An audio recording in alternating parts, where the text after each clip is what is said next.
todo el día con su pelota jugando, para bañarse, para dormir, para ir a la calle. Era su amigo la pelota. Feliz, alegre y podía dar cualquier juguete, pero él quería su pelota.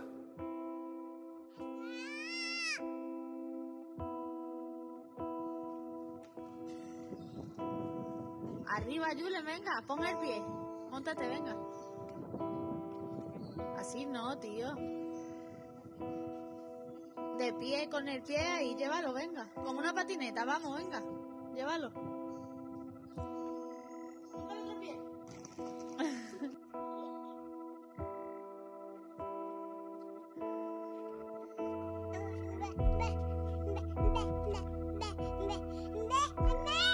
Llama a mami.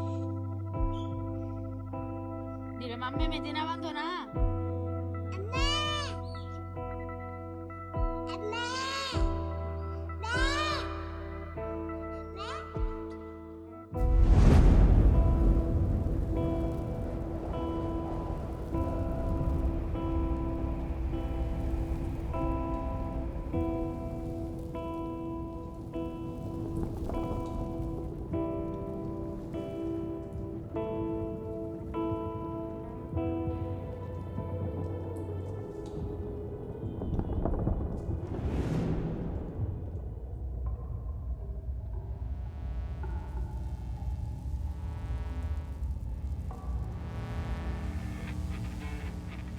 Se cumplen 9 días desde la caída del pequeño Julen a un pozo en Totalán. Desde entonces no han cesado las labores para intentar rescatar al niño. La extrema dureza del terreno ha provocado problemas técnicos en la perforadora. Esta pilotadora es una de las que alcanza mayor profundidad en España y trabaja con... El lunes por la noche todo el mundo estaba muy preocupado porque el objetivo no se alcanzaba. Cuando el Kelly se rompió, no bajaba. Lo desmontamos allí en muy poco tiempo, con la colaboración de todos.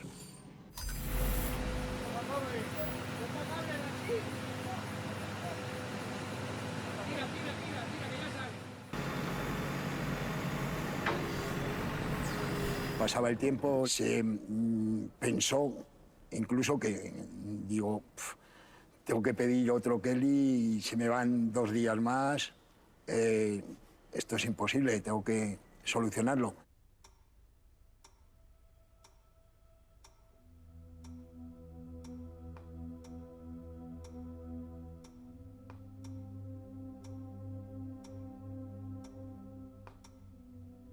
Ya empezamos a conocer información sobre la familia, que aquello no era la primera tragedia que pasaban. Ya habían perdido a un niño con solo 3 años que se llamaba Oliver y Julen era el segundo hijo.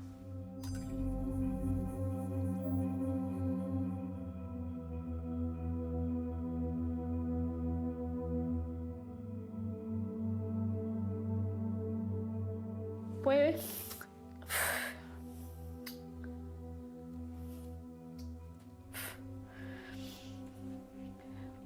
es que con él lo he pasado muy mal, la verdad, con Oliver. Pero fue el primero y fue... Es que no sé. La peor cosa que creo yo que le puede pasar a un ser humano, a un padre, que es perder un hijo y me pillo trabajando fuera y... Pues yo estaba dando un paseo por la playa cuando su padre se fue, porque él no paraba de llorar y me lo llevé a la playa para que una mejilla se despejara. Y me dijo, mami, me encuentro cansado la primera vez y me dijo, mami, ya me encuentro bien, lo solté. Y la segunda vez que me lo dijo, pues ya no me dio tiempo.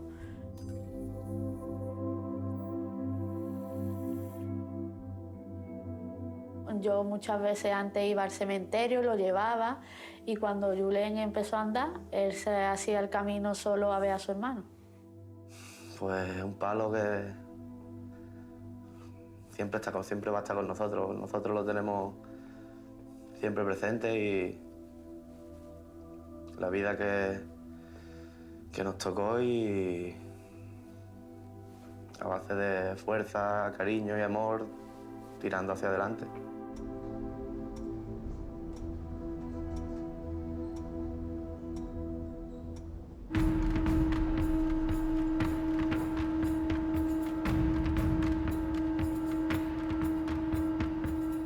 Conseguimos localizar el problema, que era una pletina que no permitía bajar entre camisa y camisa. Sacarle, soldarle otra vez, la pieza le hemos soldado y tal, y lo hemos metido otra vez y para adentro, a montar la máquina y para adentro. Como se pudo, lo hemos arreglado y otra vez a funcionar.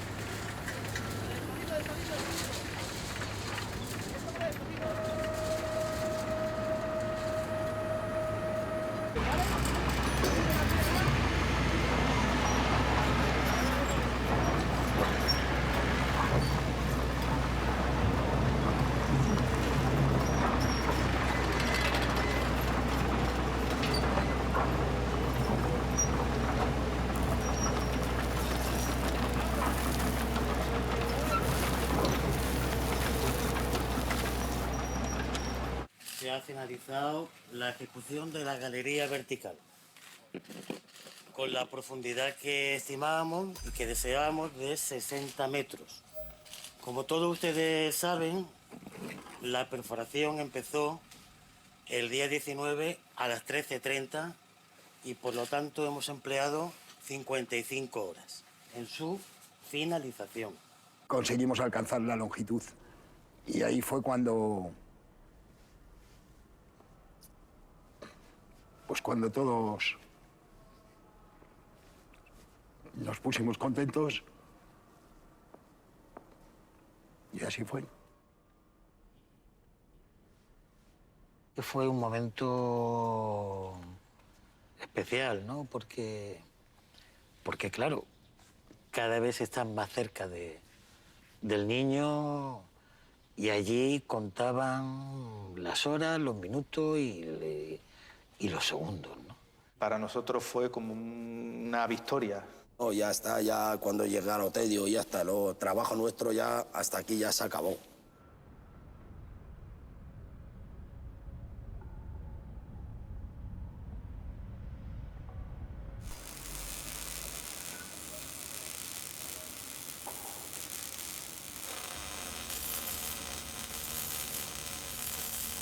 Una vez que se termina la perforación, se tenía que proteger la excavación para deslizar la cabina de donde se iba a hacer el rescate, ¿no?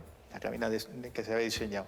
Y ese tubo ahí había que montarlo porque venía por tramos de 6 metros. Montabas el primer tubo y después montabas el siguiente tubo, lo soldabas in situ en la boca del pozo, bajabas los otros dos, montabas el tercero, así hasta los 60 metros. El segundo tubo le tenemos que realizar un hueco que es la ventana donde luego, cuando esté colocado al final, por donde los mineros tienen que hacer el túnel de acceso para llegar al otro pozo.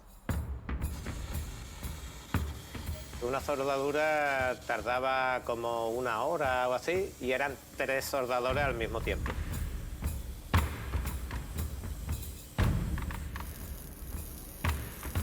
Donde estaba el pozo era una zona contra paredes y cuando está soldando los rayos ultravioletas hacen más daño en los ojos.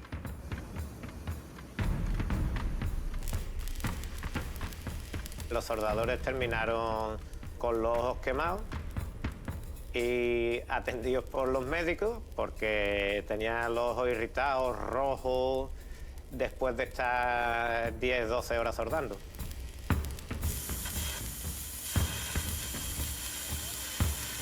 Desde el punto de vista de trabajo profesional, era la verdad que una situación de las más extrañas que yo había vivido hasta ese momento. Gente que tenía los ojos completamente rojos, completamente ensangrentados y seguían soldando porque no había otros que lo hicieran. Trabajaban hasta caer exhaustos, hasta caer reventados. No tenían horario, entonces era realmente admirable, era una cosa extraordinaria. ¿qué tal? Buenas tardes. Las tareas han sufrido un nuevo retraso porque el encamisado del túnel vertical presenta nuevas dificultades, como ya adelantábamos aquí en Canal Sur esta mañana. Cristina Mena, la excavación manual de la galería por parte de los mineros no ha podido comenzar. Y no se sabe cuándo podrá hacerlo. Los tubos para el encamisado del túnel no sobrepasan la cota de 36 a 42 metros de profundidad. Ha habido que sacarlos. La solución, volver a rellenar de tierra fina ese túnel vertical para volver a perforarlo ahora con un mayor grosor. No se sabe cuánto tiempo va a llevar esta nueva operación, pero en el operativo no quiere que les afecte.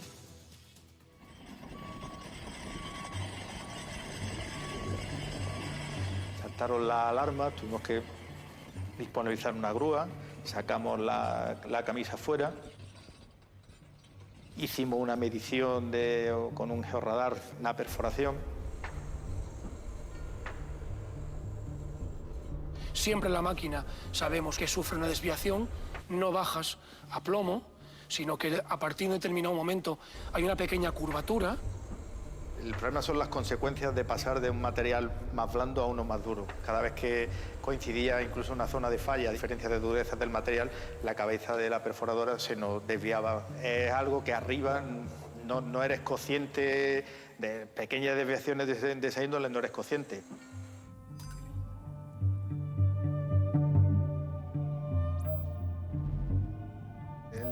El problema por el que no entraba lo teníamos claro.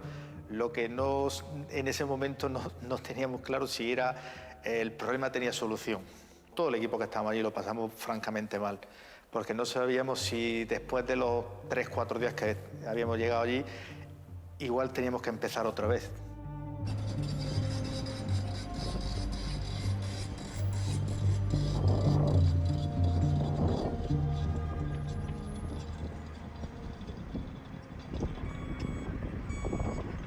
Pues que se ha tenido que parar la obra porque hay un desvío en la tuneladora.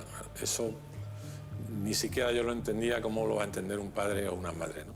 Que está esperando que saquemos a su hijo.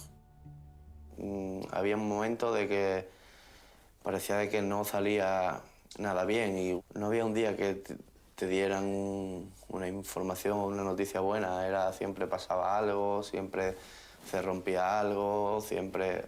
No sé, era un infierno, siempre una cosa tras otra, una cosa tras otra. Parecía que nunca iba a terminar.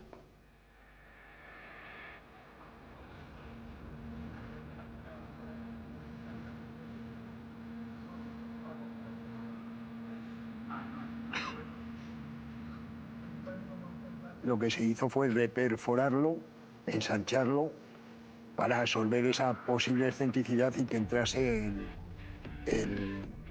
la camisa. Nosotros teníamos georreferenciado tanto el pozo inicial donde cayó el niño como la perforación que hicimos nosotros paralela. Y si teníamos que orientar dentro de la perforación, teníamos que abrir una ventana por donde la brigada minera tenía que salir y hacer la perforación horizontal para llegar hasta el niño. Con toda la diferencia de cota, el modo con que se iban poniendo las camisas, cómo se iban soldando, que se van desplazando, se van girando, la probabilidad de que nos desviásemos tanto a la altura como a la orientación ideal era bastante alta. El caso es que al final te asaltan dudas. Te asaltan dudas y puede que que el tubo del niño está aquí y tú la ventana la hayas puesto diametralmente opuesta, con lo cual te pones a perforar y todavía estaríamos buscando al niño.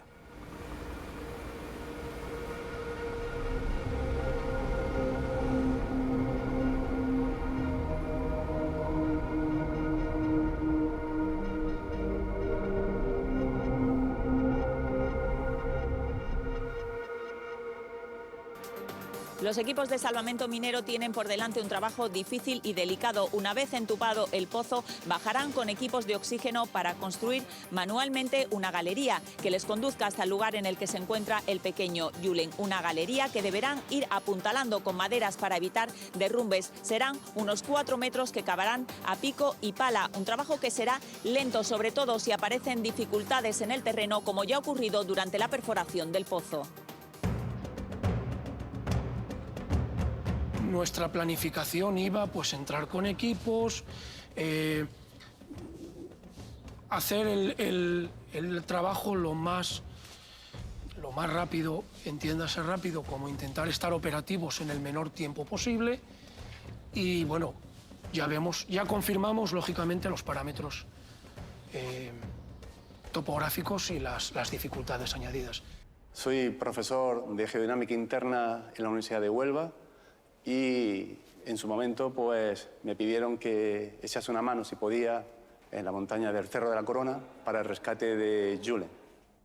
Yo conocí a Francis cuando llegó, porque alguien le llamó, el equipo este, que había un geólogo que tenía una tesis doctoral de este tipo de tierras o de esa tierra en concreto y que se lo sabía, era un erudito de este tipo de prospecciones y tal.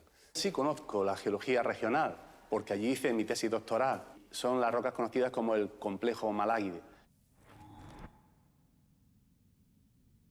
¿Quién me iba a decir que 20 y tantos años antes lo que estaba haciendo era prepararme para poder asesorar en este caso?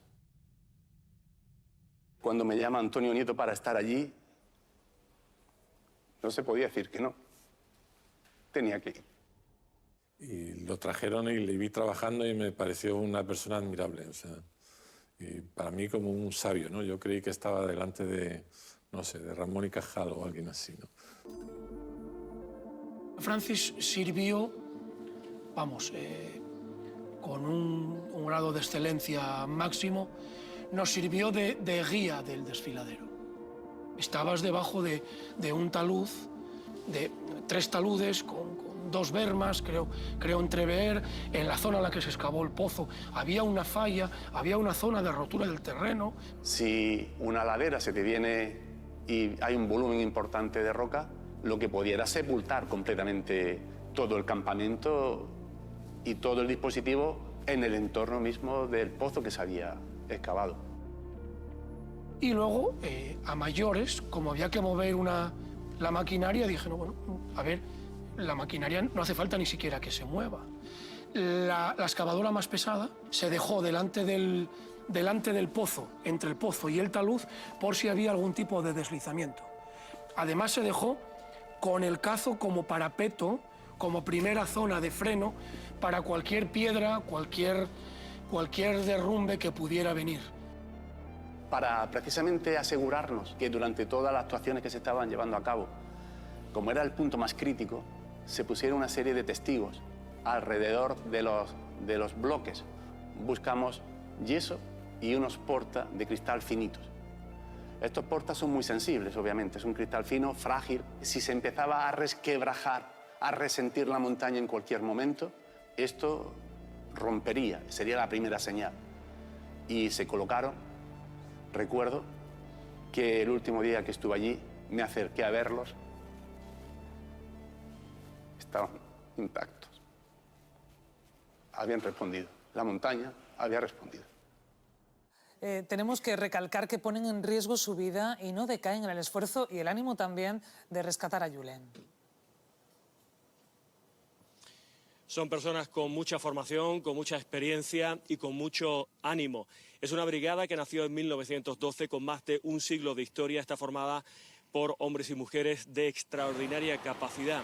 Son de formación variada, en este caso hay ingenieros técnicos, pero se nos dice que ahí abajo lo que importa es precisamente el ingenio, ser ingenioso, y sobre todo se nos dice las miradas, conocerse bien, la mirada de complicidad en un momento de estrés, en un momento de tensión, saber exactamente lo que está haciendo uno y lo que se requiere del otro. Antes de entrar, dijeron una frase que quedará probablemente para la historia de este rescate: ningún minero se queda en la mina, y Julen es uno ahora de los nuestros. El papel de los mineros era como el papel de la esperanza, porque todo el mundo sabía que cuando llegara el turno de los mineros era que ya estábamos en la fase final, de que ya estábamos más cerca de Julen.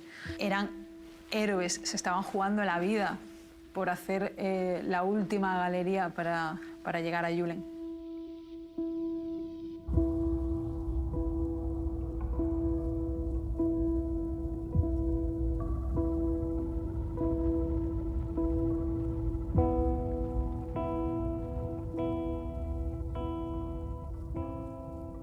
Cuando vi bajar por primera vez a los mineros en la cápsula, fue un momento muy emocionante, muy emocionante.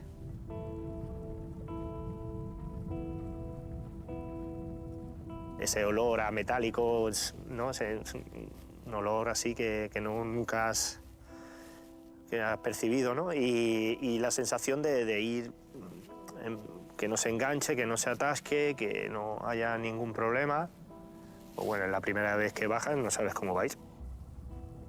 A mí los rescates que me marcan son cuando tengo que rescatar a niños. Tengo una hija que tiene esa la edad que él tendría ahora. Y bueno, pues te plantea muchas cosas, Según vamos bajando, fue la desagradable sorpresa, porque vimos que nos encontrábamos con una litología muy adversa. Pasan pocos minutos de las 5 de la tarde. Es el momento en el que los mineros entran por primera vez en el pozo a través de la cápsula. Trabajan por parejas en turnos de 30-40 minutos. Las condiciones a 70 metros de profundidad son extremas. Comienzan a excavar manualmente la galería horizontal, unos 4 metros hasta llegar al punto donde se cree que está Julen. Llevan un sistema de oxígeno de autoprotección por si se quedan aislados, el martillo rompedor, la barrena y la piqueta.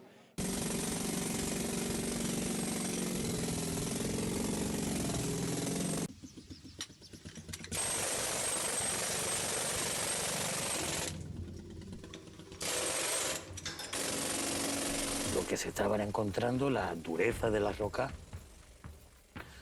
no se la encontraban normalmente en sus trabajos. O sea, decía, qué duro está esto, qué duro está esto, ¿no? Y eso que previamente, Francis, bueno, pues había llegado a un conocimiento de que sabía cómo los pliegues que se iban a encontrar, el ángulo en el que se iban a encontrar, cómo lo tenían que picar, cómo lo tenían que enfocar. O sea, le hizo unos esquemas, una especie de coaching geólogo, con el cual ellos bajaron teniendo en la cabeza lo que se iban a encontrar. Y se lo encontraron.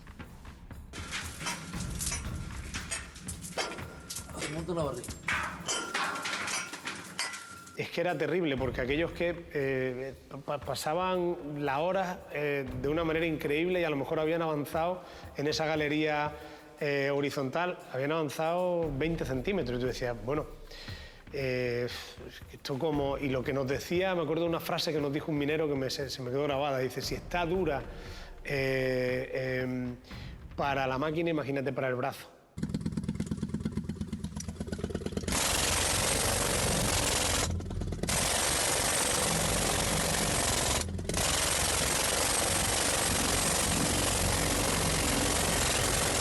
Al metro y medio de avance ya no teníamos ninguna capacidad de manualmente poder ni siquiera prácticamente picar algo, porque teníamos un nivel calcáreo de una dureza extrema. Y empiezan a plantear la posibilidad de hacer microvoladuras. La brigada no había empleado esta técnica nunca y la Guardia Civil había empleado incipiente y someramente en algún rescate y algún problema de rescates en cuevas en espeleología.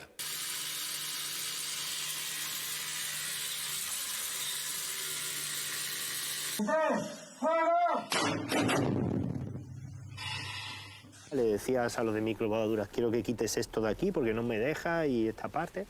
Entonces ellos, pues, tenemos un equipo muy bueno de microvoladuras y con buena precisión y quitaban esas partes, ¿vale? Para que, con cuidado, porque claro, te puedes pasar, que pegas allí y aquello se te viene abajo, entonces todo es muy poco a poco.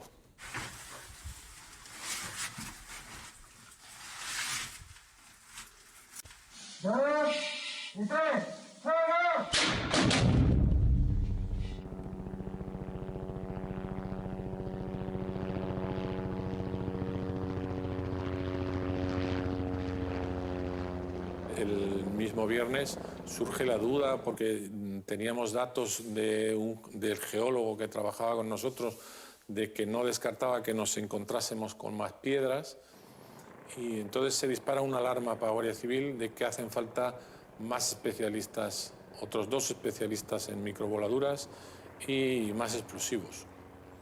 Haciendo indagaciones conocemos de que existe un especialista en Mallorca y otro en Cantabria.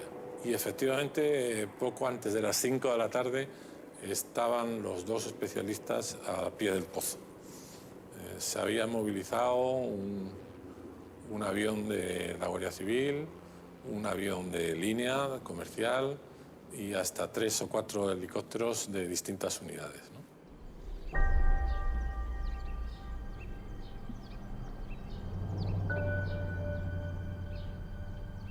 Hola, buenas tardes. La montaña está marcando el ritmo del rescate. Lo lleva haciendo desde el primer día y especialmente en esta última fase. Los mineros excavan la galería desde hace 21 horas y han logrado avanzar casi 2 metros. Están cavando a mano, un terreno rocoso, especialmente duro. Han necesitado 3 microvoladuras para poder ayudar en esas labores de picar piedra. Microvoladuras que consumen 2 horas entre prepararlas y acondicionar ese hueco.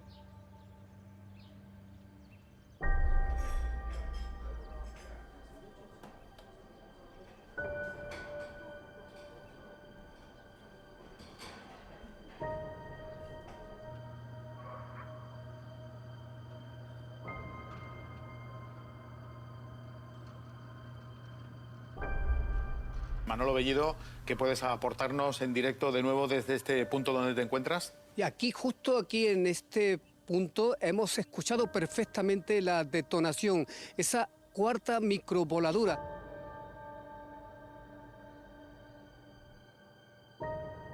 Estamos prácticamente tocando con las manos el sitio en donde creemos que se encuentra alojado el pequeño Julen desde hace 13 días. Fue el domingo, día 13, cuando se lo tragó literalmente la montaña por un agujero.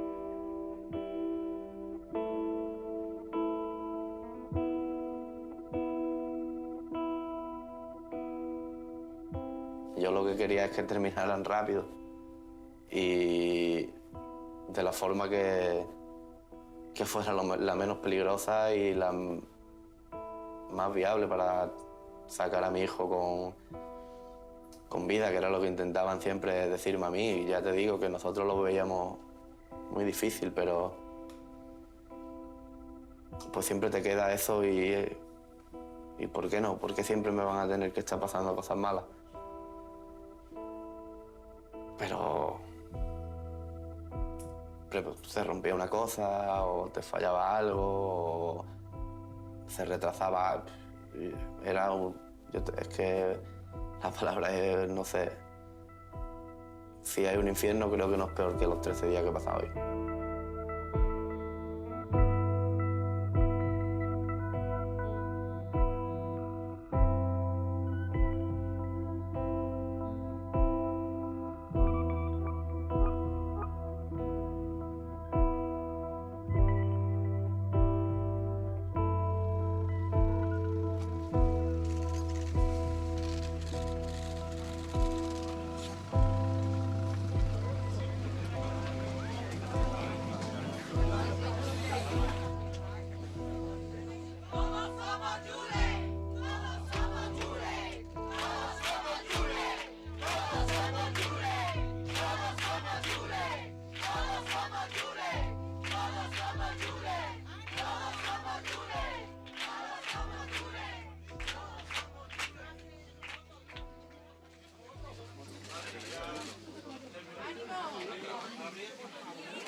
Se conectó con el otro pozo, pues abrieron y tal, y con una cámara hizo unas fotos para ver qué había.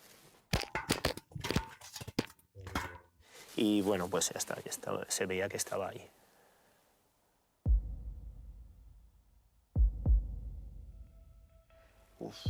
Recuerdo que fue un momento de la noche profunda. Todas las luces se habían oscurecido y había un silencio tremendo. Fue algo duro.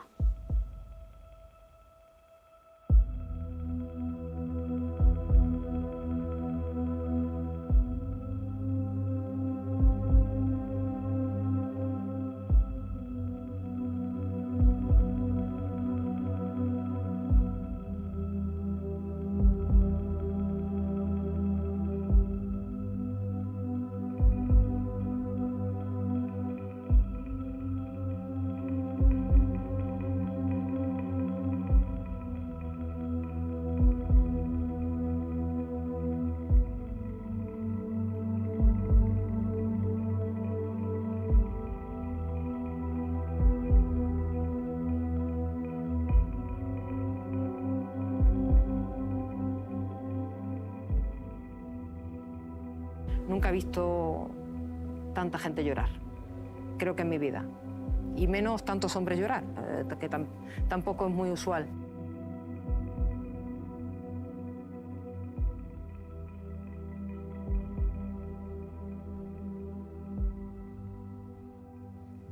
Por un lado, lógicamente te sientes mal porque había poca esperanza de que el niño saliera con vida, pero eres humano, padre, pero por otro lado, pues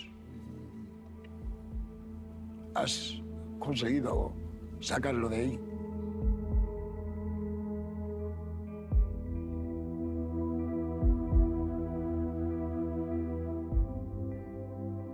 No podía parar de pensar en qué podría haber sentido el niño, en qué podrían sentir esos padres, en qué podría sentir esa familia. Era como el hecho de que necesitaba encontrar la forma de consolarles, pero no sabía cómo. ¿Cómo vas a consolar a unos padres que han perdido a 2 hijos?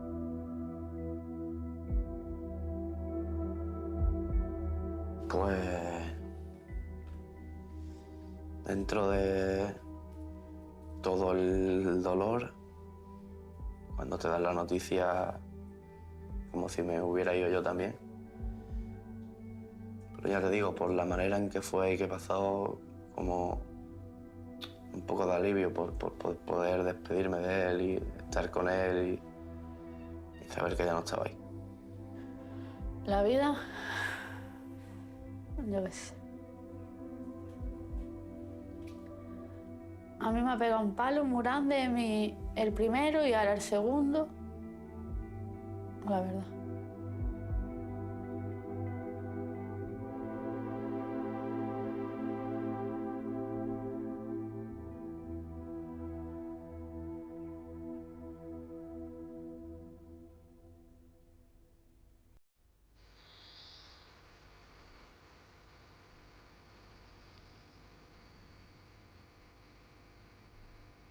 Cuando vuelves a Madrid, te tiras mucho tiempo pensando en qué es lo que podíamos haber hecho y no hemos hecho, de qué manera, si surge este problema, se puede mejorar. Y cuando ya todo termina, por supuesto que surge la reflexión de que cómo puede haber pozos abiertos así, suponiendo un riesgo, ¿no? Sobre todo para menores. Y efectivamente se llevó a cabo por parte de la Guardia Civil un plan para detectarlos y para ponerlos sobre seguro. Al finalizar todas las actuaciones judiciales, se le dieron unas pendientes que garantizaban la estabilidad de esos macizos rocosos. Se tardó del orden de 2 semanas. Y una vez que se terminaron esas operaciones, pues se contactó con todas las empresas, todos los responsables, a nivel de empresas se pidieron facturas por todos los trabajos. Al final la obra costó 680.000 euros. Y hubo que pagar pues a 30 y tantas empresas que participaron. Los días y semanas y meses posteriores, pues tanto premio y tanta enhorabuena y tanto halago, pues volví a tener sentimientos encontrados. Nosotros necesitábamos pasar página, ¿no? Tú al día siguiente tienes que seguir trabajando y tú al día siguiente te vas a encontrar a otra persona que va a necesitar de tu ayuda, vas a necesitar estar bien.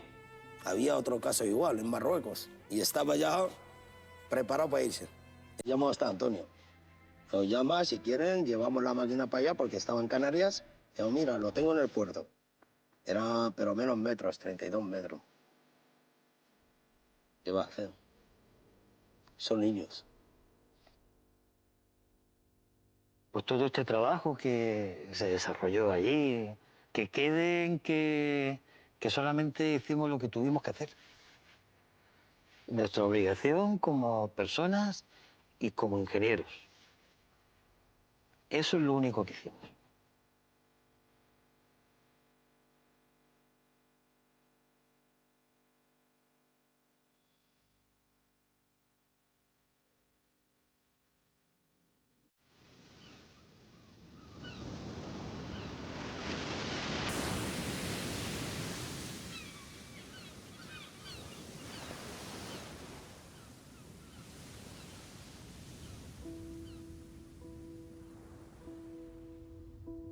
Julen no conoció prácticamente a su hermano. Y cuando veía un bebé decía que quería un hermanito y nosotros pues lo estábamos intentando. Nosotros tuvimos primero a Oliver, después Julen y ahora tenemos a Leina, que tiene 14 meses, está empezando con sus primeros pasos, quiero decir papá, mamá y...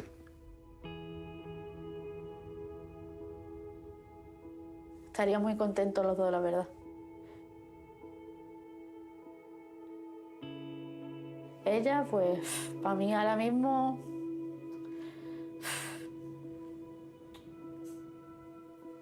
lo mejor que tengo.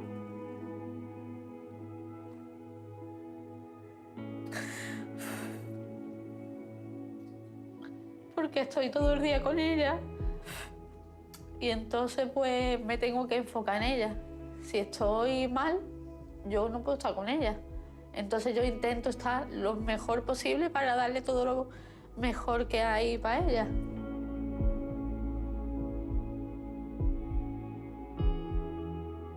Mi niña es ahora mismo la luz de un cielo negro que teníamos. Nos da vida, nos da alegría. Lo que nos ha pasado en nuestra vida es una cosa que siempre va a estar con nosotros, pero eso no se lo podemos transmitir a ella. Y es nuestro motor, nuestra ganas de vivir, de levantarte, de acostarte, de levantarte y verla, dormirte y verla. Ahora está empezando con sus primeros pasos y educarla, cuidarla y darle amor como hemos hecho con su hermano.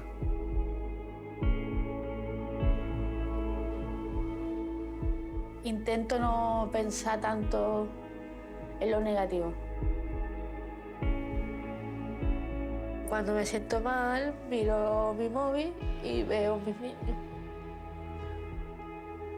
Pero también la miro a ella y se me quita un poquito.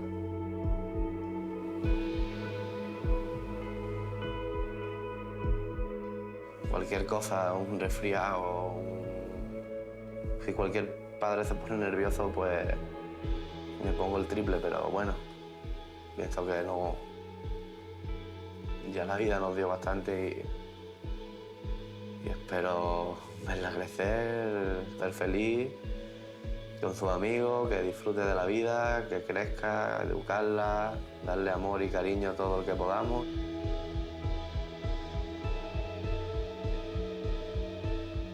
Yo intento quedarme con todo lo bueno y lo peor intentar tenerlo en la cabeza lo menos posible y es muy difícil porque es muy difícil.